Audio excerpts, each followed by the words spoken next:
ओम शांति। 28 दिसंबर 2024 बाबा के महावाक्य।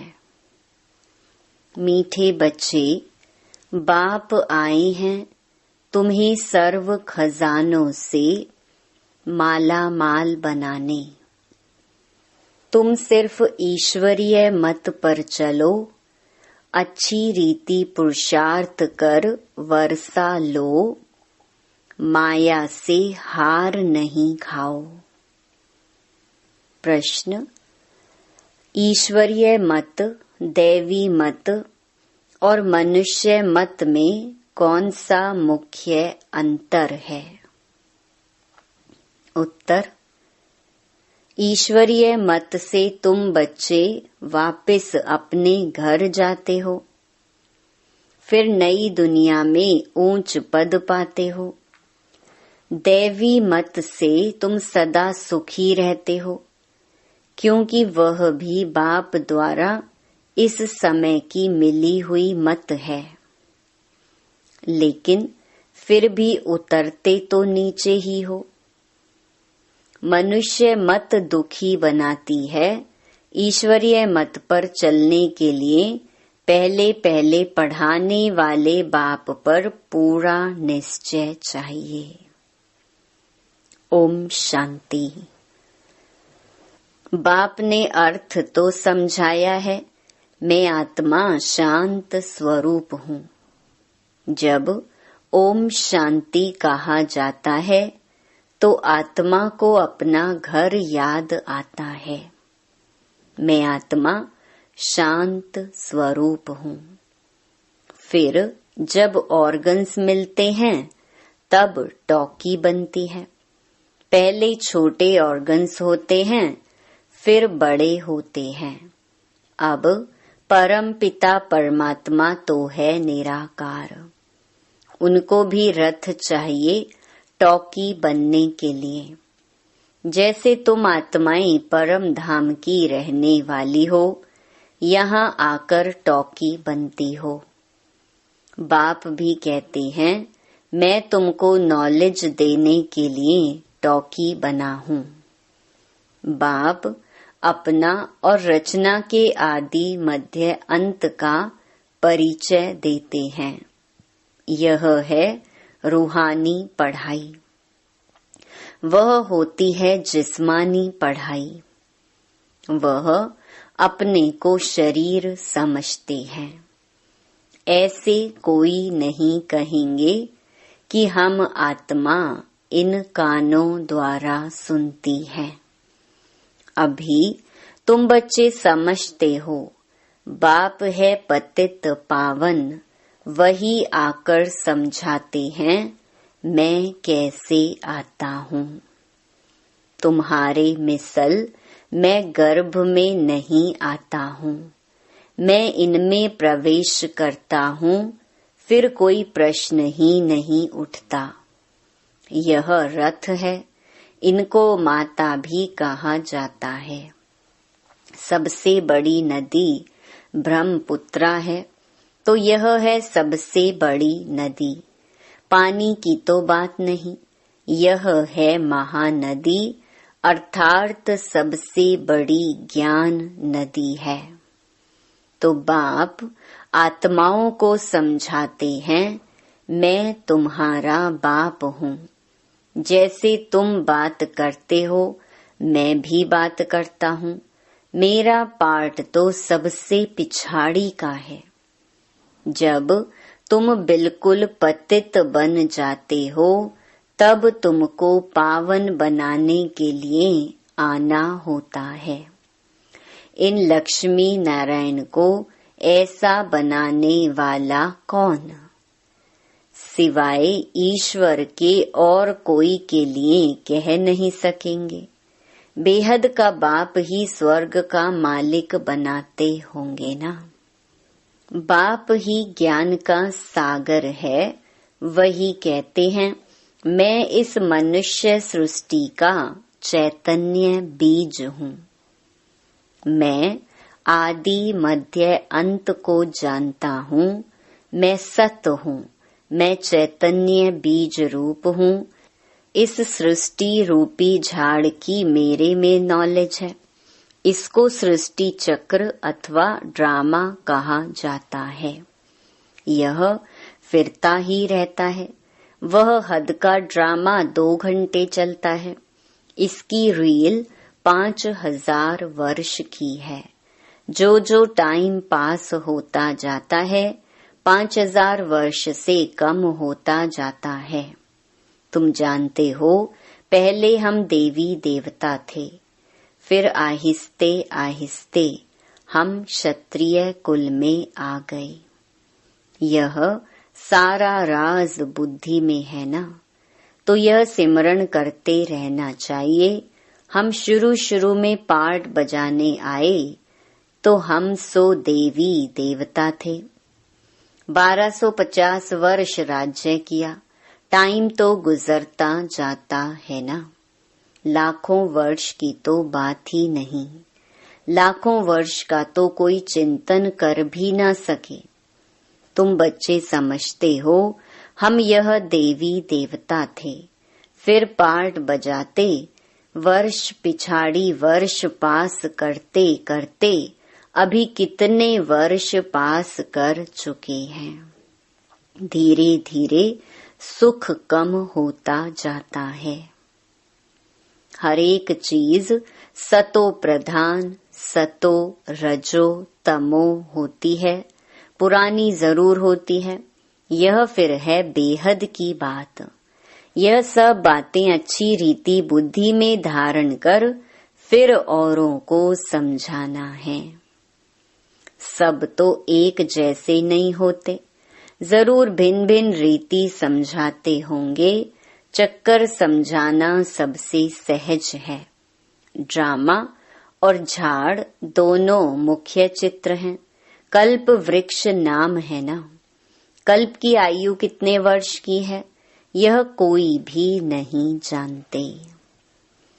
मनुष्यों की अनेक मत हैं। कोई क्या कहेंगे, कोई क्या कहेंगे। अभी तुमने अनेक मनुष्य मत को भी समझा है और एक ईश्वरीय मत को भी समझा है। कितना फर्क है। ईश्वरीय मत से तुमको फिर से नई दुनिया में जाना पड़े और कोई की भी मत से, दैवी मत व मनुष्य मत से वापस नहीं जा सकते।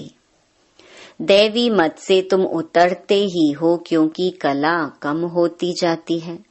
आसुरी मत से भी उतरते हो, परंतु दैवी मत में सुख है, आसुरी मत में दुख है। दैवी मत भी इस समय बाप की दी हुई है, इसीलिए तुम सुखी रहते हो। बेहद का बाप कितना दूर दूर से आते हैं। मनुष्य कमाने के लिए बाहर जाते हैं। जब बहुत धन इकट्ठा होता है तो फिर आते हैं। बाप भी कहते हैं मैं तुम बच्चों के लिए बहुत खजाना ले आता हूँ, क्योंकि जानता हूँ तुमको बहुत माल दिए थे, वह सब तुमने गंवा दिया है। तुमसे ही बात करता हूँ जिन्होंने प्रैक्टिकल में गंवाया है। 5000 वर्ष की बात तुमको याद है ना? कहते हैं हाँ बाबा, 5000 वर्ष पहले आपसे मिले थे, आपने वर्षा दिया था।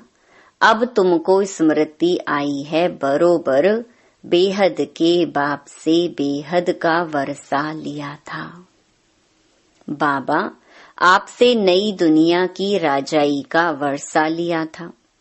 अच्छा, फिर पुरुषार्थ करो।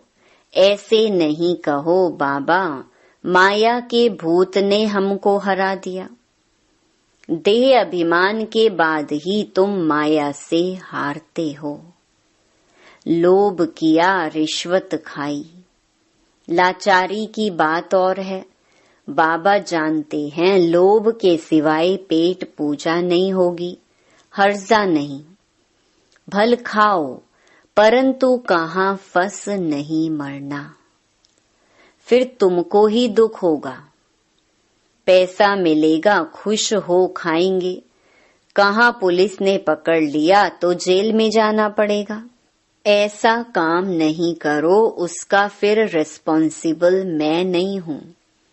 पाप करते हैं तो जेल में जाते हैं, वहां तो जेल आदि होता नहीं।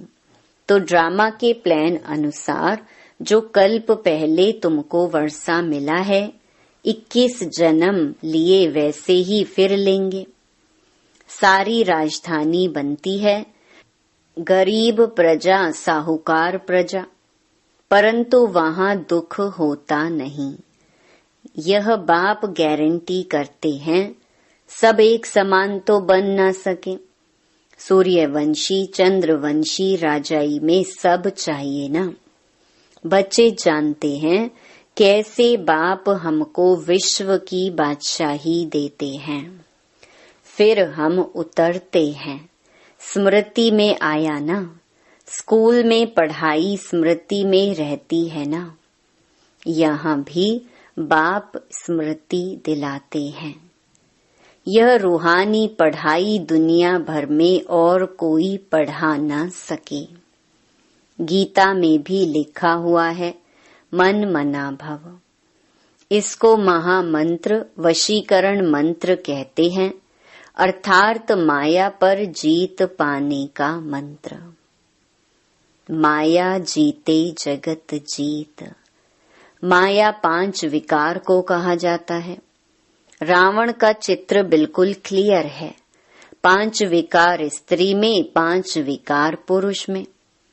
इनसे गधा अर्थात टट्टू बन जाते हैं, इसलिए ऊपर में गधे का शीश देते हैं।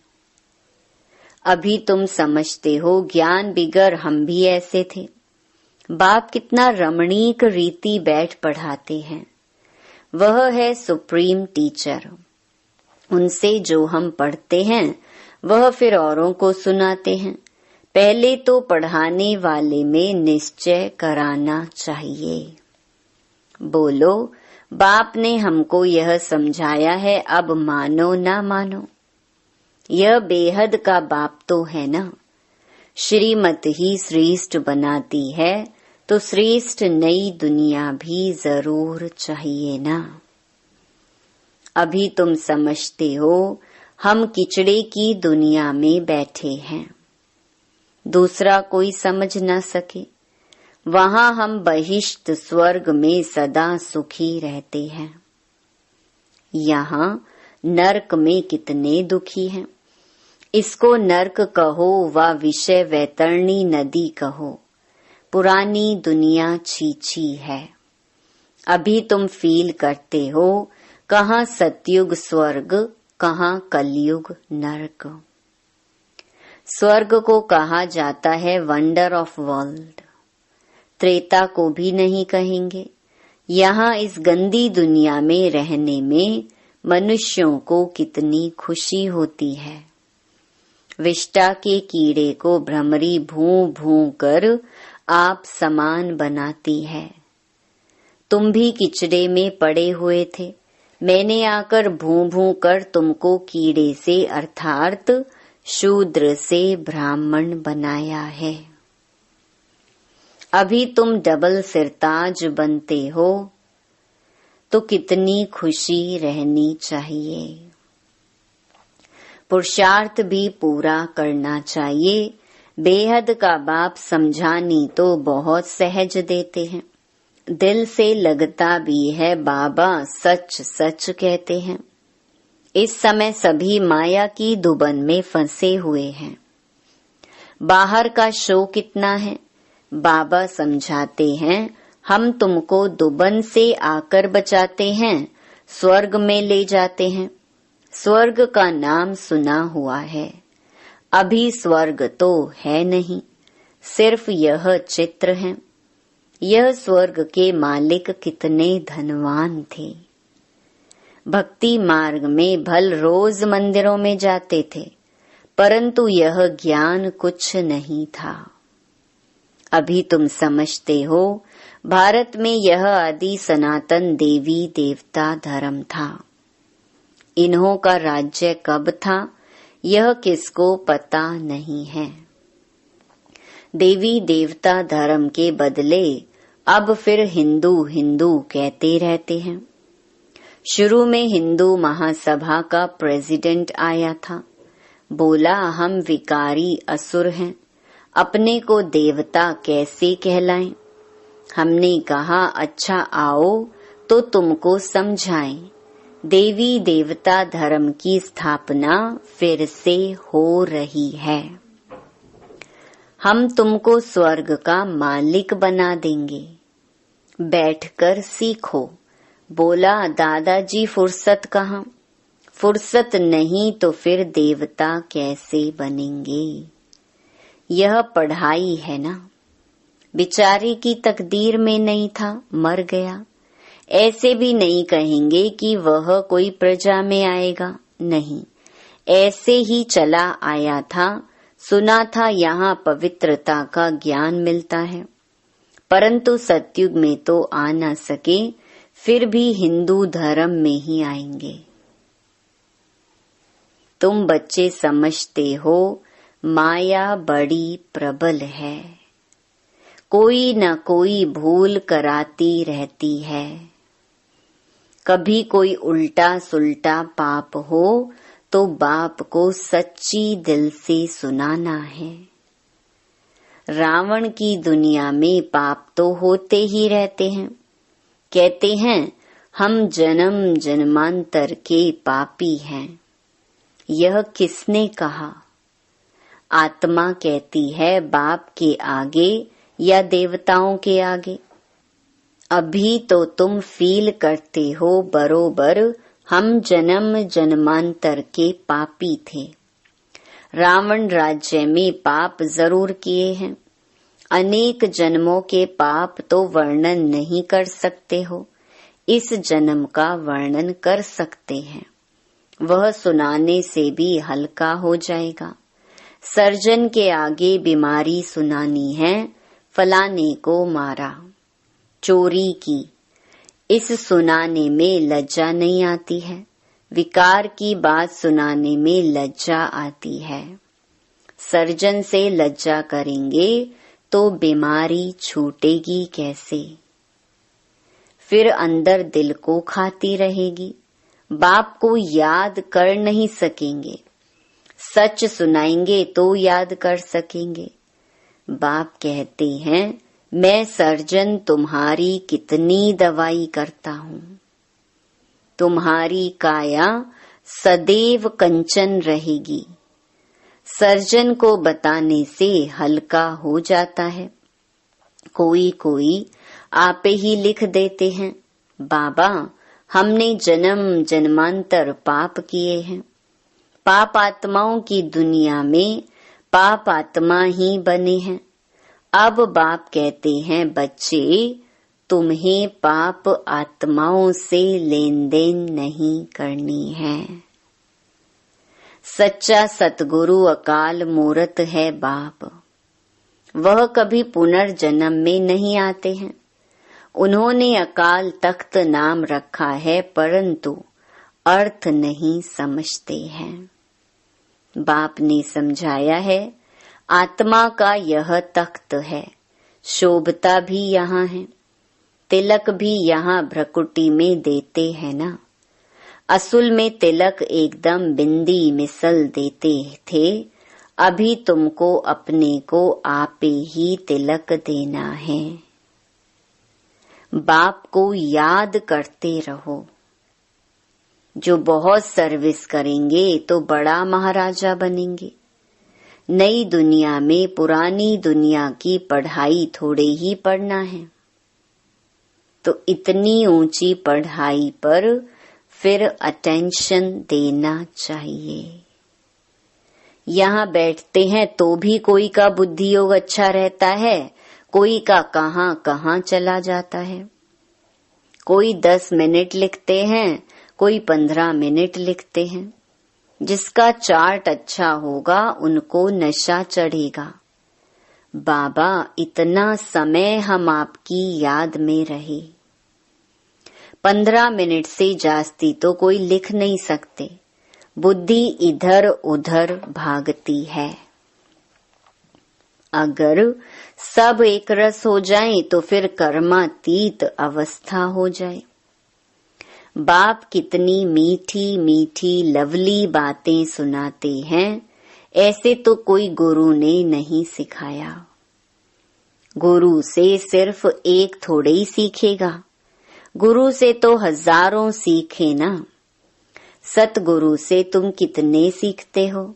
यह है माया को वश करने का मंत्र। माया 5 विकारों को कहा जाता है। धन को संपत्ति कहा जाता है।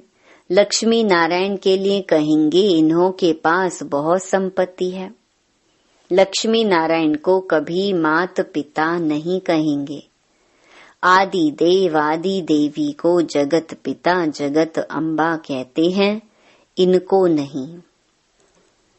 यह स्वर्ग के मालिक हैं।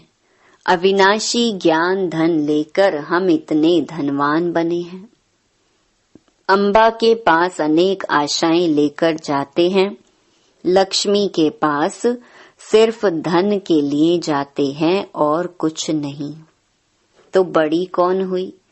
यह किसको पता नहीं। अम्बा से क्या मिलता है, लक्ष्मी से क्या मिलता है? लक्ष्मी से सिर्फ धन मांगते हैं, अम्बा से तुमको सब कुछ मिलता है। अम्बा का नाम जास्ती है क्योंकि माताओं को दुख भी बहुत सहन करना पड़ा है, तो माताओं का नाम जास्ती होता है। अच्छा, फिर भी बाप कहते हैं बाप को याद करो तो पावन बन जाएंगे। चक्कर को याद करो, दैवी गुण धारण करो, बहुतों को आप समान बनाओ। गॉड फादर के तुम स्टूडेंट हो, कल्प पहले भी बने थे, फिर अब भी वही एम ऑब्जेक्ट है। यह है सत्य नर से नारायण बनने की कथा। अच्छा, मीठे मीठे सिकिलधे बच्चों प्रति मात पिता बाप दादा का याद प्यार और गुड मॉर्निंग। रूहानी बाप की रूहानी बच्चों को नमस्ते। धारणा के लिए मुख्य सार। पहला, अपनी बीमारी सर्जन से कभी भी छिपानी नहीं है। माया के भूतों से स्वयं को बचाना है। अपने को राज तिलक देने के लिए सर्विस जरूर करनी है। दूसरा, स्वयं को अविनाशी ज्ञान धन से धनवान बनाना है। अब पाप आत्माओं से लेन देन नहीं करनी है, पढ़ाई पर पूरा पूरा अटेंशन देना है। वरदान, इस कल्याणकारी युग में सर्व का कल्याण करने वाले प्रकृति जीत माया जीत भव। संगम युग को कल्याणकारी युग कहा जाता है। इस युग में सदा ये स्वमान याद रहे कि मैं कल्याणकारी आत्मा हूँ। मेरा कर्तव्य है पहले स्व का कल्याण करना, फिर सर्व का कल्याण करना। मनुष्य आत्माएं तो क्या, हम प्रकृति का भी कल्याण करने वाले हैं, इसलिए प्रकृति जीत माया जीत कहलाते हैं। जब आत्मा पुरुष प्रकृति जीत बन जाती है तो प्रकृति भी सुखदायी बन जाती है। प्रकृति व माया की हलचल में आ नहीं सकते। उन्हों पर अकल्याण के वायुमंडल का प्रभाव पड़ नहीं सकता। स्लोगन, एक दूसरे के विचारों को सम्मान दो तो माननीय आत्मा बन जाएंगी। ओम शांति।